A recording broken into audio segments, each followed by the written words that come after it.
Just before I start, I'm not going to go to tell you about all the things that are happening in education in Ireland because it would take too long. But I think there's a number of common things that I would say just at the outset. And one is that the adult and community education sector in Ireland is the least funded and least recognised sector of the education system. The other thing I would say is that we're going through a big institutional change at the moment, the biggest in the history of the country, where further education and training is being amalgamated, integrated under the umbrella of a new body, and the legislation for that is currently going through Parliament, and it's very, very, very narrow. It's very focused on labour market, it's very instrumental, and it's been driven by the Troika, which is an additional problem that we have in Ireland. And so we have a big challenge ahead. So what I'm just going to do, I am coming from a very different perspective. I'm not an academic. I did teach in the university in Maynooth for a while. My whole background is in adult education and learning for 32 years. I worked in the area of adult literacy. I've worked in campaigns. I've done everything there is to do in adult education, and I actually know it, the cycle and the history of it, which is something I might go back and talk to. So I'm going to just look at just to give you some of my ideas about what research means for us from an organisational perspective, because it's, I think probably one of the issues that Yvonne raised there was about funding and what gets funded. And I know that in Ireland, like every other country, there's lots and lots and lots of data and research and things, and I think they're all locked away in a cellar somewhere in County Kildare. That was the last time I looked for PhDs out of Maynooth. And others are holding up the legs of the table and all the rest. And some of them are read, but not a lot of them. But I think a lot of it is lost, and that's an institutional and policy-driven issue.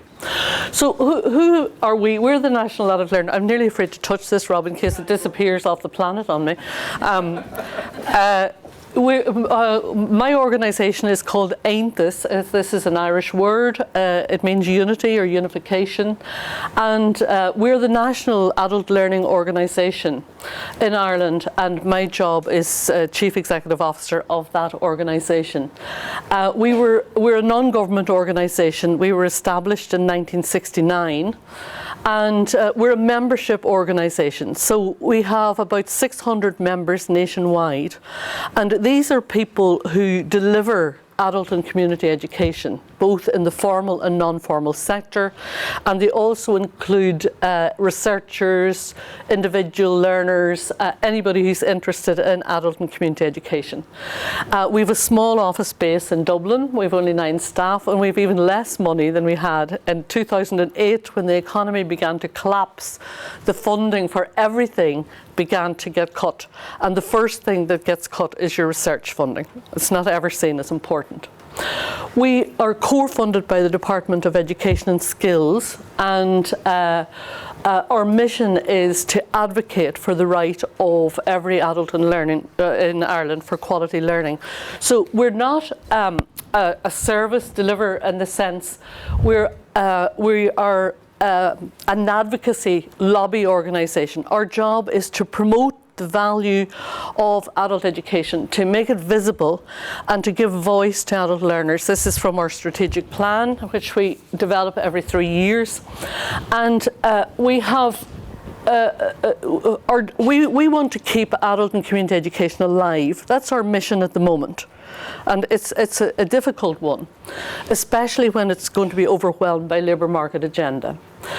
We have, one of the things that we're a key champion of community education in Ireland. I've travelled all over Europe and given different presentations and know all about the systems, but I think probably in Scotland is the nearest equivalent we have to what community education is in Ireland. It's quite unique. It's community education is education delivered in the community by people in the community for the community, both formally and non-formally. And it's very much has a social agenda, social purpose agenda and a social action agenda.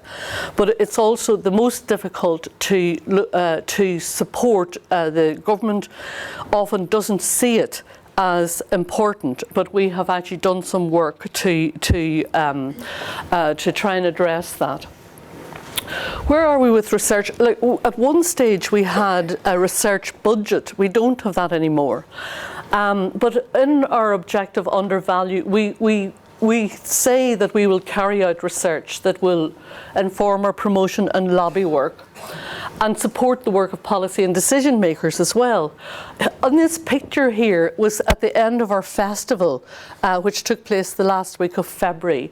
Here we did a Lobby for Learning Day, and in the middle here, this here is the Minister for Education and Skills, with whom we've developed a very strong relationship. And these people here are people from the training agency who are going to be integrating adult and community education within. And this woman here is the chair of our organisation, and she runs a very large community education facility in a place in Dublin that is very poor.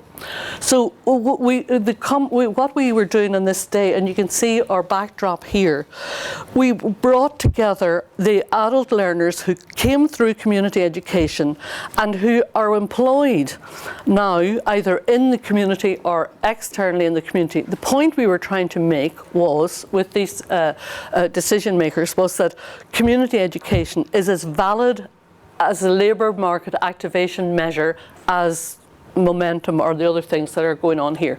So our research is very practical.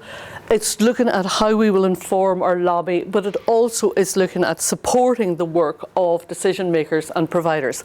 It's no longer strategic in Ireland to protest. You know, nobody listens to you. You go into the department and the guys say, oh, we don't have any money, you know. The money coming out of the ATM machine belongs to the IMF. So, okay. So we have developed a policy which says, I picked it up from Ivana Trump. Does anybody know who Ivana Trump is? If you read trashy magazines, Ivana was the wife of Donald, first wife. And when she got divorced, she got a lot of stuff, the house and okay. And somebody asked her in the magazine how she did, and she said, "Don't get mad, get everything." So we changed that a bit. We said, "Don't get mad, get strategic." You have to be strategic to work in this sector at the moment. So the actions for our research would be like trying to identify, in collaboration with the Department of Education and Skills and others, areas of research in the field of adult and community education that will inform our work, make it visible, and make the value of it real for government and policy and decision makers. And the second part is the dissemination of the research, which is another issue that we need to look at if you're not to keep your research in the cellar or under the chair. I mean, I think a lot of stuff is there, but it's not spread around anywhere. I suppose in AONTAS we have two understandings of research. This one I call the small R. This is what we do every day in our work in the office. We access and gather statistical data from external sources. That could be from the Central Statistics Office, ESRI, OECD, the universities, or whatever. And we would use that to develop policy submissions or work that we need to usually it's number crunching, you know, because when you have to say, well, X number of people have gone off the live register since last year, and then certain people understand that. Looking at qualitative outcomes is quite a different challenge. Then we would have gather and analyse data from our own information referral service, which we run in the organisation. It's accessed by learners, potential learners, people looking for information, and we try to keep an analysis of what's happening, what's trending, what are people looking for. For example, in 2008, we were swamped by calls from men who had lost their jobs in the construction sector. And we discovered from our research there that most of them had been out of education and training for anything between 10 and 20 years. So here you have suddenly a huge challenge, policy-wise, for what's going to happen to people to upskill them. And interestingly, in Ireland at the moment, where there is job growth is in areas like Google and PayPal and all of those electronic things.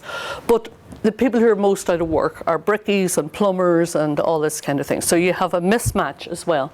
So this data is actually very important for informing decision makers what's trending. So we would gather that together and we feed that into the department.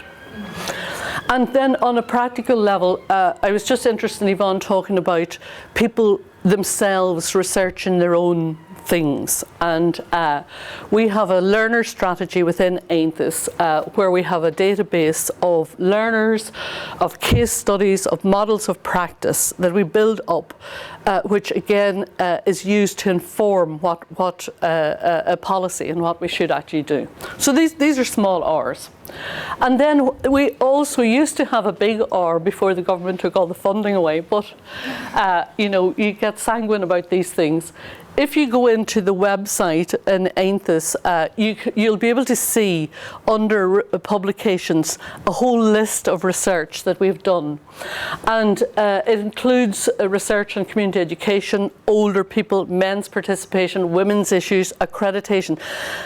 There are things that people talk to us about and things that adult learners want to know about.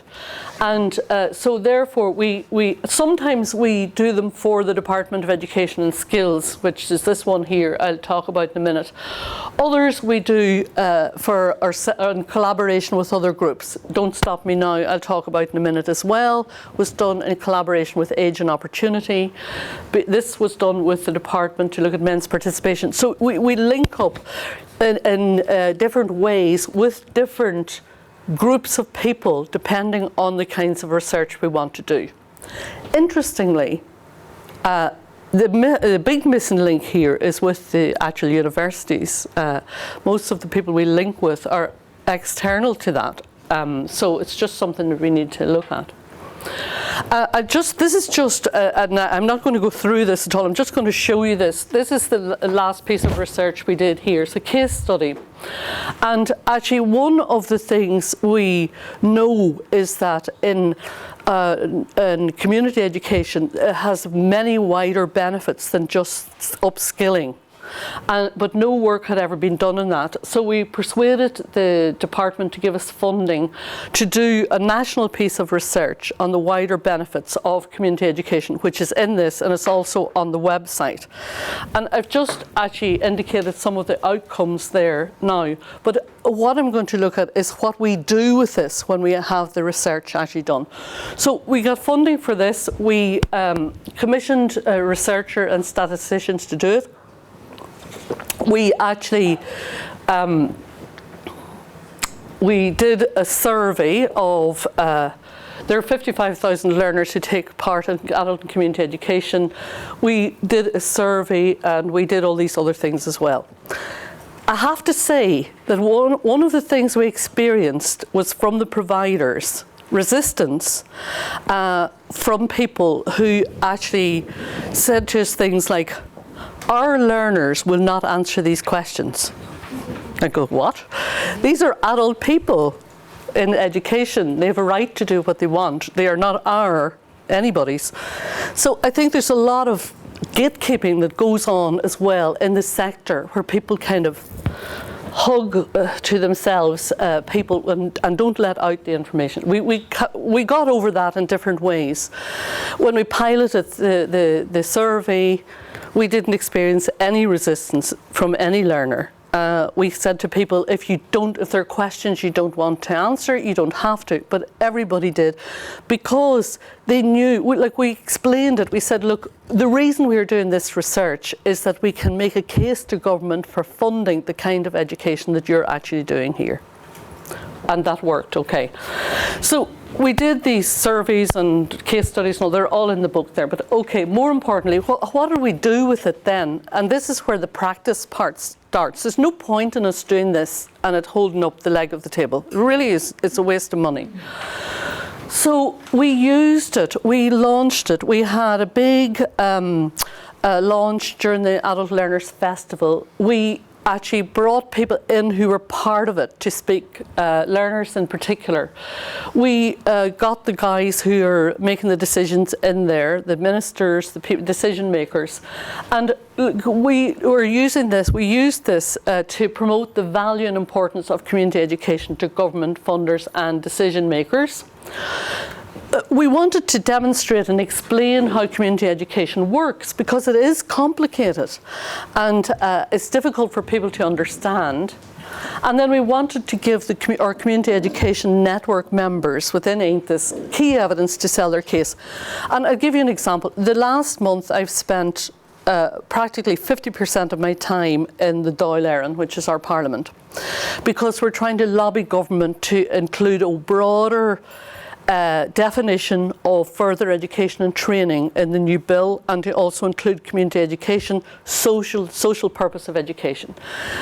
Just yesterday before I came here, we were in there with one of the politicians, and you get about 20 minutes, so, and I can nearly recite this in my sleep, you know, I'd say there's 4 things here. There's the definition, the functions, the further education and training strategy, and the board. This is where we want community education to be. So the guy says to me, well, what is it? Okay. And then I have to know, like I know, because I'll be able to say, okay, this is education that takes place in the community, that's pursued by community learners, that's driven by community. It's different from the traditional adult education because of the supports it provides, and also because it's attractive and accessible for people who wouldn't normally come into education. And he was very funny, this guy. He's a younger politician. And he kind of gave me a summary back. The two of us were there, and he said, now, have we got this right, Berni? Da-da-da-da-da. I went, yeah, you've really got it. So he really got it. Okay, so he's going to look now at making amendments to the legislation. And that's just an example of what you have to do. And it's not one-off, it's ongoing. So that, for example, the Community Education Network members within AONTAS can also take to say, we know that people who go to community education have better health. We know that their kids are likely to stay in school longer. We know it improves your like we know these things. And here are people here to prove it.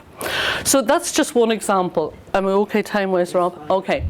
The second one I just wanted to use, and this was done in collaboration with Age and Opportunity, called Don't Stop Me Now, after one of my favourites, Freddie. You know, Freddie's one of my big regret in life, that I never met Freddie. So we did a survey. The Age and Opportunity approached us and asked us, they'd got some funding from a philanthropic source whose focus this time was on older people. So this can happen sometimes. So they wanted to look at lifelong learning, so they came to us and they asked us to do a piece of research. And we did that with them, called Don't Stop Me Now. Again, I'm not going to go into the detail of the research because that's not the point I'm trying to make. Okay. These were some of the research methodology here. How we used it. Again, we disseminated this. All our stuff is up on the web as well. We disseminated, we gave it to funders and policy makers. We set up an older learners network in collaboration with Active Retirement Ireland. And like the older learners are incredible, really. Like, first of all, they've got more time and more energy than anybody else. And in fact, probably older people in Ireland were probably one of the most successful lobby groups when the government were trying to bring in the medical card stuff, and all these older people who have free travel merged outside the Dáil and screamed and roared, and they had to get rid of that. They also vote. So there's issues there. So we set up an older learners network, and they set about developing the older learners charter and a manifesto for providers to ask them to make programs learner friendly for older people, because another problem with the labour market agenda is that after 65 you're not considered to be trainable, productive or worth spending money on. So so looking at that resource that's older people is very, very important, and this is why we began to develop this. And the Older Learners Network also developed this lovely logo, and we persuaded providers to put that on their brochures so that when you went to somewhere you would know that it was that older people were welcome here. So I guess what I'm saying about research is that that kind of research is stuff that's practice-based, that's about the learner, and it's about the delivery of better services for people. I just want to mention this briefly before I finish, because Rob here works with us on this, as editor of this. We do have a journal in Ireland. I don't know who put in that apostrophe. It wasn't me. I have a pet hate of apostrophes. We had this journal was founded in the mid-80s by a group of practitioners, adult education officers, and it was a tiny little thing about like this in the beginning, which was run off on one of those machines, that covered you with purple ink. Remember those days? And then they came to us in AONTAS when I started to work there, and they asked us would we support the journal by giving them something like £500 or something at the time. So I said, yeah, okay. And now it grew. We actually publish the journal. We have an editorial board which consists mostly of people from the university sector, actually, from different universities. And the journal, it has, I suppose it is two, it's not like, we see that people don't read academic journals. We know this. But we're cleverer than that, because what we've done is our journal is a mixture of practice and academic research, peer-related research. So you have a choice when you go in there, and it's actually worked. It's a formula that's really, really worked. It's also electronic as well. So it provides a forum for critical reflection on teaching and the practice of teaching and learning. We also like to support budding researchers nationally and internationally, so people can submit stuff to us. And in fact, we have in the past tried to develop a network of researchers together in the adult and community education sector. It wasn't very successful because we didn't have any funding to support it. The network is interesting, but the Higher Education Access Office Network are now trying to do the same thing. And we also want to inform the widest possible audience on policy and practice. So we invite things, material internationally and nationally, and then we use for a practice section the things that people actually do, from our Star Awards, for example, from our festival, from the case studies we have, and from the fantastic work that people do in the sector. And okay, I'm going to finish on this one, because I'm sure you're all ready for bed at this stage after listening to us all morning. And this is my own thinking about it. I will argue this with anybody. That's okay. For me working in this sector after all this time, I think the research must be relevant. It has to be relevant to the practice and the service that you're trying to provide. If it isn't, now I'm not saying that you shouldn't have research that's exploratory, because I have that in there as well. And certainly if you look at the scientific research where you're looking at new things, but I'm looking at, say, social practice research. I think it must be accessible. We have to find ways of people looking at this, and I think that's the social media. We've really developed it in AONTAS, and it really works.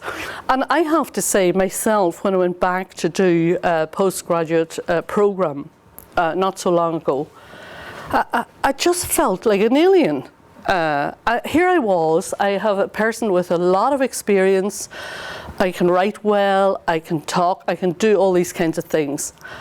And I was so disempowered by the experience of being in an academic institution that wanted me to read and look at language. I remember one day going down to the dentist and I had 2 pages of Bourdieu or one of those guys. I'm going, what? The whole 2 pages was all one sentence. I just thought, what? I can't do this. How does anybody do this?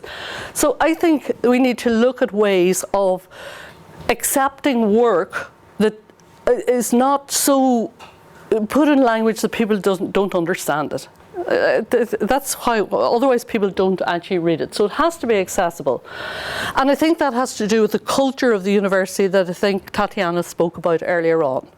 And I know what that's like because I've been on governing authorities of universities. I'm currently in another one, and shifting that is a big issue. I think it has to be informative. You know, your research should tell you something. Okay, what's this? Is this something new? Is it something old? Is it a new idea that's been recycled? What is it about? Is it something I can use to make my practice better? I think also it should be exploratory, that there's a space for new things as well that we haven't thought of before, you know, and that that just open your mind up. But also that carry, just at the coffee break when I was talking to Josephine there, like one of the things that, because all my staff are young, I'm trying to leave a legacy of people behind in adult education, because if we don't, it's, you know, what's all that about? And they come up with ideas for research, and I know that they've been done in 1985 or whatever, you know. But sometimes there's a new take on it, but there's also a history to it. So you have to take account of the body of knowledge there is, and then the new things that can happen to it. And then I believe they have to be usable. Like, what's the point of inventing something if you can't use it? If you invented a square wheel, where would you be? Do you know?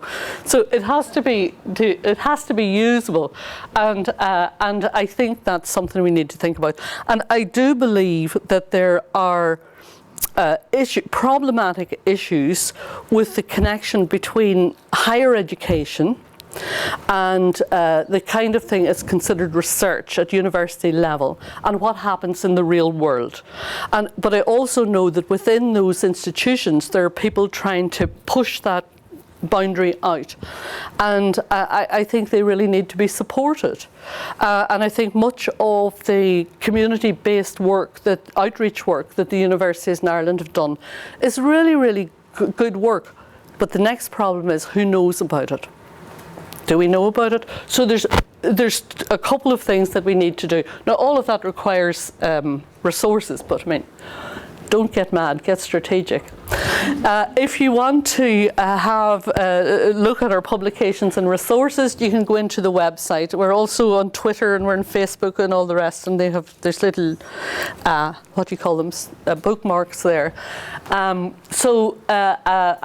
way I look at it is we're part of a cycle, and that every piece that you do should make the next piece better for whoever comes along next. Thank you for not sleeping on me.